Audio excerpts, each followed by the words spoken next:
Salam sejahtera di dalam kasih Tuhan kita Yesus Kristus. Renungan pada hari ini saya ambil dari Injil Yohanes pasal yang ke-20 ayat 11 sampai yang ke-18. Saya akan bacakan firman Tuhan demikian. Tetapi Maria berdiri dekat kubur itu dan menangis. Sambil menangis ia menjenguk ke dalam kubur itu, dan tampaklah oleh dia dua orang malaikat berpakaian putih, yang seorang duduk di sebelah kepala dan yang di sebelah kaki tempat mayat Yesus terbaring. Kata malaikat-malaikat itu kepadanya, "Ibu, mengapa engkau menangis?" Jawab Maria kepada mereka, "Tuhanku telah diambil orang, dan aku tidak tahu di mana ia diletakkan." Sesudah berkata demikian, ia menoleh ke belakang dan melihat Yesus berdiri di situ, tetapi ia tidak tahu bahwa itu adalah Yesus. Kata Yesus kepadanya, "Ibu, mengapa engkau menangis? Siapakah yang engkau cari?" Jawab Maria. Maria menyangka orang itu adalah penunggu taman, lalu berkata kepadanya, "Tuan, jikalau Tuan yang mengambil dia, katakanlah kepadaku di mana Tuan meletakkan dia, supaya aku dapat mengambilnya." Kata Yesus kepadanya, "Maria." Maria berpaling dan berkata kepadanya dalam bahasa Ibrani, "Rabuni," artinya guru. Kata Yesus kepadanya, "Janganlah engkau memegang aku, sebab aku belum pergi kepada Bapa. Tetapi pergilah kepada saudara-saudaraku dan katakanlah kepada mereka bahwa sekarang aku akan pergi kepada Bapakku dan Bapamu, kepada Allahmu dan Allahku." Maria Magdalena pergi dan berkata kepada murid-murid, "Aku telah melihat Tuhan," dan juga bahwa Dia yang mengatakan hal-hal itu kepadanya. Kalau kita perhatikan firman Tuhan di dalam Injil Yohanes ini, seolah-olah yang pergi ke kubur Tuhan hanya Maria Magdalena.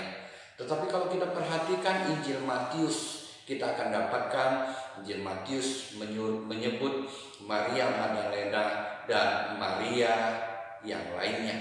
Tetapi kalau kita perhatikan lagi di dalam Injil Markus, maka kita akan mendapatkan ada 3 nama yang disebut oleh Injil Markus, yaitu Maria Magdalena, Salome, dan Maria ibu Yakobus. Dan di dalam Injil Lukas ditulis dengan lebih jelas lagi bahwa yang pergi ke kubur Tuhan itu adalah Maria Magdala atau Maria Magdalena yang berasal dari kota Magdala, Yohana, Maria ibu Yakobus, dan perempuan-perempuan lain. Dengan kata lain, bahwa paling sedikit ada 5 perempuan yang pergi ke kubur Tuhan pada hari Minggu, pada hari pertama minggu itu setelah Sabat. Kalau kita perhatikan perempuan-perempuan ini, mereka datang ke kubur Tuhan pada hari pagi-pagi benar pada hari pertama itu.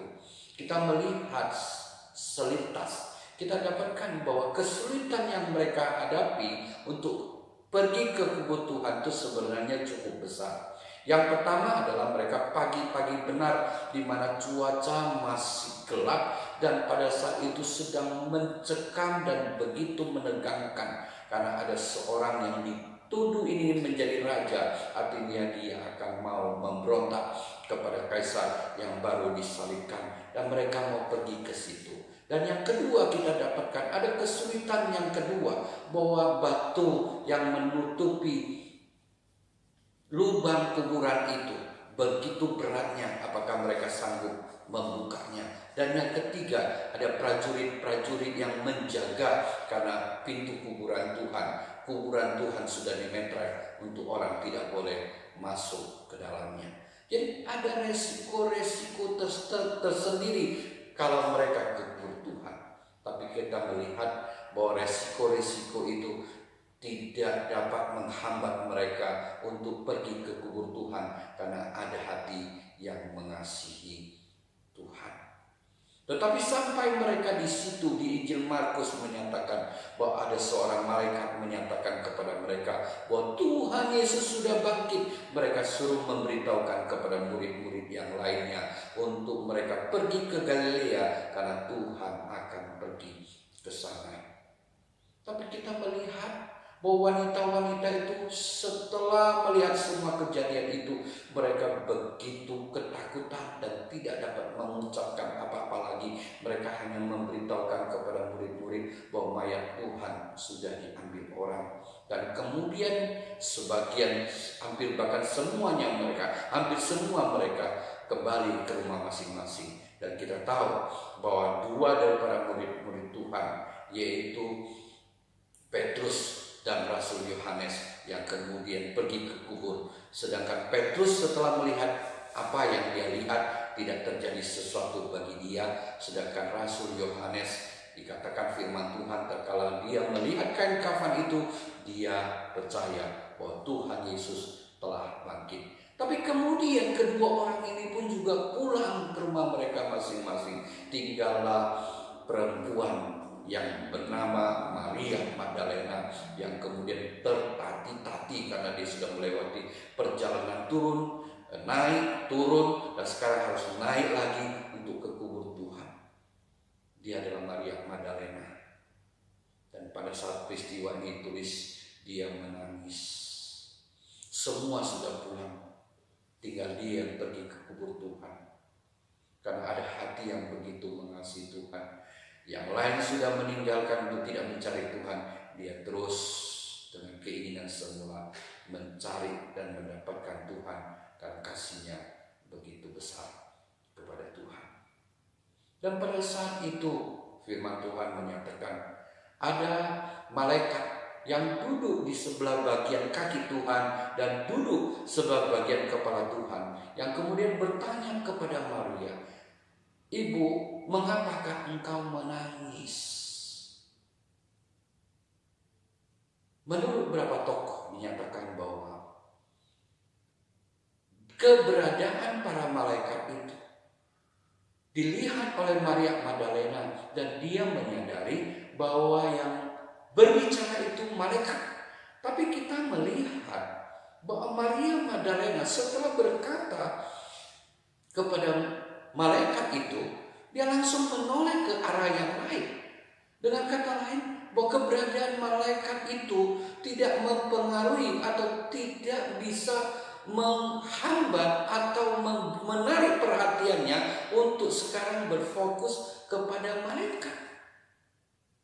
Disinilah kita melihat betapa Maria Magdalena ini begitu fokus mencari Tuhan, oleh karena kasihnya kepada Tuhan yang begitu dalam, sehingga keberadaan para malaikat pun tidak dapat mempengaruhi dia atau menghambat dia untuk tidak lagi berfokus mencari Tuhan. Ini adalah satu hal yang indah yang dapat kita pelajari dalam kehidupan kita. Bagaimana di dalam kehidupan kita, biarlah ada satu kerinduan dalam hidup kita untuk berfokus mencari Tuhan oleh karena kasih kita kepada Tuhan. Tapi kemudian kita melihat ada keanehan. Dia begitu berfokus mencari Tuhan, didorong oleh karena kasihnya yang begitu besar kepada Tuhan. Tetapi tatkala Tuhan menyatakan diri kepada dia, dia tidak mengenal Tuhan. Tuhan bertanya kepada dia, "Ibu, mengapakah engkau menangis? Siapakah yang engkau cari?" Malah kemudian firman Tuhan menyatakan bahwa dia mengira bahwa Tuhan adalah penunggu taman, sehingga dia berkata kepada Tuhan, "Tuhan, jika engkau telah mengambil tubuh Tuhanku, berikanlah kepadaku, aku akan mengambilnya." Kita melihat seberapa kekuatan Maria Magdalena, tetapi kita melihat oleh karena kasihnya begitu rupa, dia begitu bersungguh-sungguh ingin mendapatkan Tuhan. Tapi kemudian kita merasa aneh, setelah Tuhan menyatakan diri kepada dia, mengapa dia tidak dapat mengenal Tuhan? Kenapa? Ada yang mengatakan karena dia menangis, air mata telah menutupi matanya. Ada yang juga mengatakan bahwa dia begitu bersedih, sehingga kesedihannya itu menutupi hati dan pikirannya, sehingga dia tidak mengenal Tuhan. Dan banyak lagi orang yang menafsirkan dengan tafsiran-tafsiran yang lain. Tapi ada satu kepastian yang nyata. Kenapa dia tidak sampai mengenal Tuhan tatkala Tuhan menyatakan diri kepada dia? Karena ada satu hal yang dia lakukan. Itu yang ada di dalam hati dan pikirannya, yaitu dia mencari Tuhan yang mati. Dia mencari Tuhan yang mati, sehingga tatkala Tuhan ada di depannya yang sudah bangkit dan hidup, dia tidak menyadarinya karena dia mencari Tuhan yang mati. Demikian juga dalam hidup kita. Jikalau kita di dalam hidup kita mencari Tuhan yang mati, maka akan selalu ada kedukaan, ada kenestapaan, bahkan ada keputusasaan terjadi dalam hidup kita. Seringkali kita menyatakan mungkin dalam mulut kita, dalam perkataan kita, bahwa Tuhan Yesus sudah bangkit. Dia bangkit, dia hidup. Tapi seringkali tanpa sadar di dalam menjalani hidup ini, kadang-kadang kita menempatkan Tuhan seolah-olah Tuhan sudah mati dan tidak dapat berbuat apa lagi. Kita ambil contoh misalnya dalam kehidupan kita, yang mungkin suatu ketika mengalami kesulitan yang begitu besar menurut ukuran kita. Dan kita kemudian oleh karena kesulitan itu kehilangan harapan, kehilangan segala sesuatu gairah dalam hidup kita dan sebagainya, sehingga tidak ada harapan lagi untuk berjuang, tidak ada semangat berjuang dan sebagainya. Bukankah tatkala kita melakukan hal seperti itu, sadar tidak sadar kita sudah menempatkan seolah-olah Tuhan sudah mati? Padahal Tuhan kita hidup, Tuhan kita hidup, dan Tuhan kita yang hidup itu mengasihi kita. Dan Dia adalah Allah yang Maha Kuasa, yang sanggup menolong kita dalam seluruh kehidupan kita, yang seharusnya menjadi sandaran kita, yang menjadi harapan kita, yang memberikan yang terbaik, yang selalu memberikan yang terbaik dalam hidup kita. Ada seorang saudara, dia sangat diberkati oleh Tuhan. Dia mempunyai istri yang cantik dan baik. Dia punya anak-anak yang cantik dan sehat-sehat. Walaupun kerjanya hanya mocok-mocok, Tuhan berkati dia sehingga dia dapat membeli rumah, bahkan kemudian dapat membeli mobil walaupun kredit. Dan setelah dia mendapatkan sebuah mobil kredit, maka dia pakailah mobil itu untuk jadikan mobil omprengan, yaitu mobil yang mengangkut penumpang-penumpang dan dia sendiri jadi supirnya. Setelah dia melakukan itu, dia mendapatkan bahwa penghasilannya cukup besar untuk ukurannya. Oleh sebab itu, kalau selama ini dia bekerja hanya 6 hari, 1 hari dia khususkan untuk Tuhan, untuk beribadah kepada Tuhan dan melayani Tuhan. Dan setelah dia mendapatkan mobil dan dia mendapatkan bahwa penghasilannya dari mengangkut penumpang begitu menghasilkan banyak uang, sekarang dia menjadi serakah, ingin mendapat lebih. Dan hari yang seharusnya dia peruntukkan untuk beribadah kepada Tuhan dan melayani Tuhan, dia pakai juga untuk mengangkut penumpang. Begitulah waktu berlalu, dia merasa tidak ada sesuatu yang berubah, tetap saja begitu saja, dan dia mendapatkan keuangan yang semakin hari semakin meningkat. Dan begitu lewat, dan dia tidak merasa bahwa dia sudah melakukan kesalahan di hadapan Tuhan, bahkan dosa di hadapan Tuhan.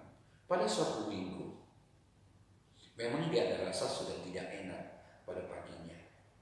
Dia merasa dia mau pergi beribadah, tetapi mengingat bahwa uang yang cukup besar yang dapat dia kumpulkan dari mengangkut penumpang, akhirnya tetap saja dia pakai waktu itu untuk mengambil mobilnya untuk mengangkut penumpang pada hari Minggu itu. Demikian dia mulai mengangkut penumpang. Tapi dia mengatakan heran, pada hari Minggu itu dia mulai menarik penumpang mengikuti rute yang biasa, tetapi tidak ada satu penumpang pun yang dia dapatkan. Sampai satu titik naiklah seorang penumpang. Penumpang itu begitu ramah dan kelihatan begitu baik. Dan akhirnya terjadilah perbincangan mereka dalam perjalanan. Nah, di dalam perjalanan itu kemudian penumpangnya bilang bahwa mobilnya itu ada bunyi-bunyi. Ya, memang ada bunyi-bunyi. Penumpang itu bilang gampang itu di setel. Itu harus di setel katanya. Kalau nggak di setel nanti mobil bisa cepat rusak. Dipanggil dia ke pesta caranya. Demikianlah juga saudara kita ini kemudian turun dari mobil, ambil peralatan mobil, dan kemudian dia mulai setel mengikuti pengarahan dari penumpang. Demikianlah di setel, dan kelihatan sudah bagus. Dan kemudian teman saya, coba digas, katanya. Dan penumpang itu benar-benar menggas mobilnya, tapi bukan menggas di tempat, menggas untuk membuat mobil ini semakin jauh dan tidak pernah kembali lagi. Saudara kita ini di dalam penghidupannya, dia telah menempatkan tanpa sadar seolah-olah Tuhan sudah mati, sehingga dia harus berusaha sedemikian rupa mengambil waktu yang harusnya dia peruntukkan untuk beribadah kepada Tuhan, dia pakai untuk mencari uang yang jauh lebih banyak, sehingga dia akhirnya mengalami kesulitan tersendiri dalam hidupnya. Bahkan tidak berhenti sampai di situ. Sebagai anak Tuhan memang dia pasti berdoa, tetapi ada masukan-masukan dari tetangga dan sebagainya menyuruh dia mencari seorang pintar. Akhirnya dia mau, dan dengan seorang teman dia kemudian mencari orang pintar itu. Dan akhirnya semua pun dia tidak dapat. Dalam hal ini mungkin saya harus ingatkan, kita cari orang pintar berarti kita orang bodoh. Dan saya harus katakan bahwa perbuatan seperti ini adalah perbuatan yang sangat dibenci oleh Tuhan.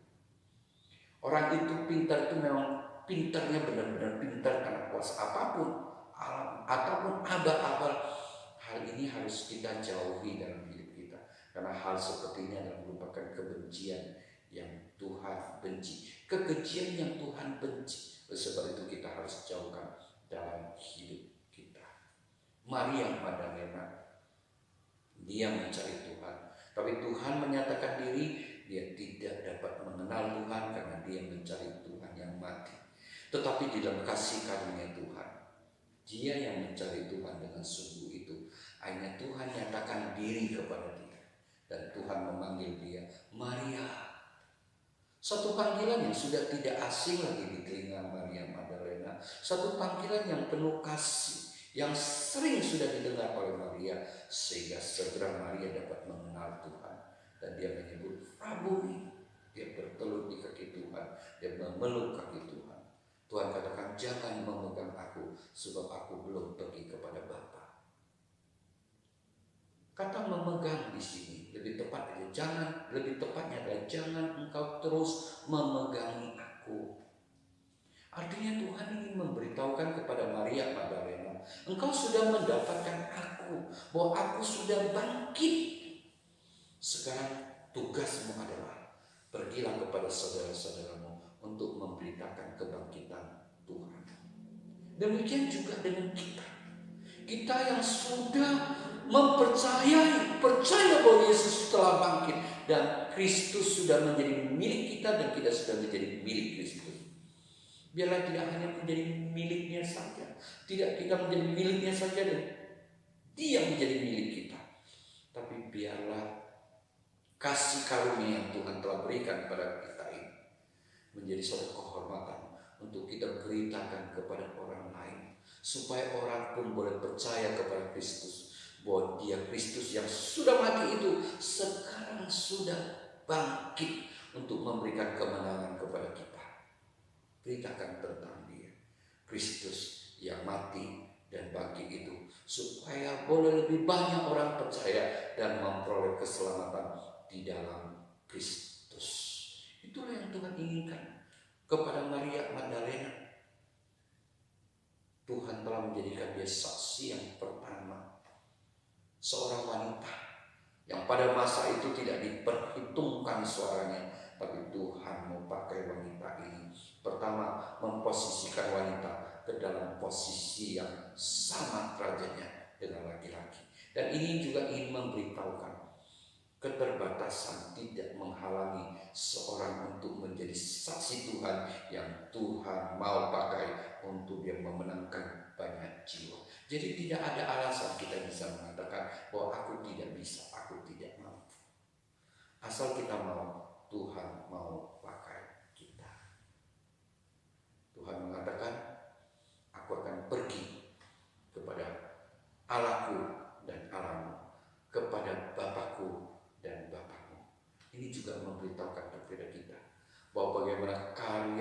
di atas kayu salib, kebangkitannya telah memberikan kemenangan kepada kita. Tidak hanya sekedar dosa kita dihapuskan, tapi juga bicara bagaimana melalui Kristus kita sudah diperdamaikan dengan Allah. Kita sudah didamaikan dengan Bapa kita. Kita sudah mendapatkan apa yang terbaik bagi hidup kita.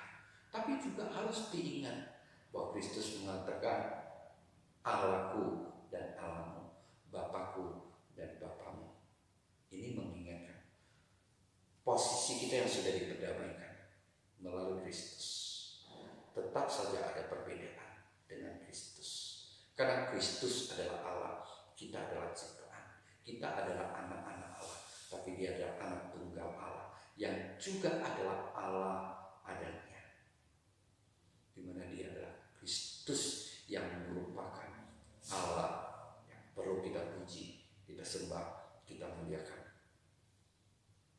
Melalui kematiannya kita sudah dihapuskan dosanya, kita sudah dihapus dosa kita. Kemudian bagaimana kita diperdamaikan dengan Bapa. Dan sekarang Kristus sudah bangkit. Itu adalah sebagai sesuatu tanda Dia sudah mengalahkan maut, dan kita boleh berkemenangan di dalam Kristus karena Dia sudah mengalahkan maut bagi kita, sehingga kita boleh memperoleh hidup yang kekal di dalam Dia. Biarlah ini menjadi sukaan bagi setiap kita, dan kesukaan tidak hanya menjadi milik kita saja, tapi menjadi kesukaan yang harus kita beritakan bahwa Kristus sudah bangkit. Amin. Kita berdoa. Bapa yang di surga, terima kasih Tuhan untuk kasih setiamu dalam hidup kami. Tuhan, firman-Mu sudah disampaikan, biarlah Engkau yang berkarya, berbicara di dalam setiap hati kami, untuk kami mengerti akan firman Tuhan, dan bagaimana kami semakin diteguhkan di dalam iman percaya kami kepada-Mu, ya Tuhan kami Yesus. Terpujilah nama-Mu Tuhan, ini doa kami, hanya dalam nama Tuhan Yesus kami berdoa. Amin.